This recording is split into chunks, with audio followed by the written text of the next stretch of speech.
মণিপুরের সর্বজনীন অষ্টপ্রহরব্যাপী অখণ্ড কার্যক্রম মহানামদেবের নাম চলছে।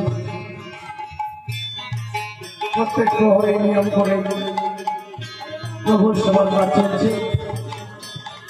এখন মহাপ্রভুর সন্ধ্যাকালীন আরতির সময়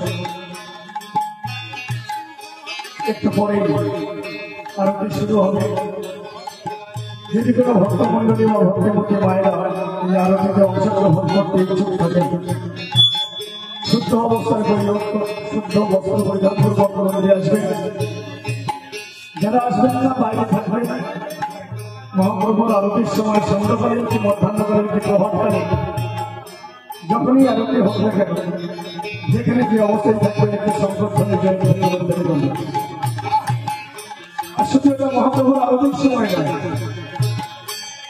আপনারা সাধারণত মহাজনদের মুখে কীর্তনীয়দের মুখে শুনেছেন, যেখানেই হয় হয় না আমার সংকীর্তন, সেখানেই হয় মধুরানন্দের মধুর বৃন্দাবন। এটা কিন্তু আজ মণিপুরের সার্বজনীন হরিসভা নয়, নববৃন্দাবন নববিধা ভক্তির মধ্যে শ্রবণ সর্বপ্রথম যেটা আপনারা করছেন। যারা কীর্তন করছে তারপরে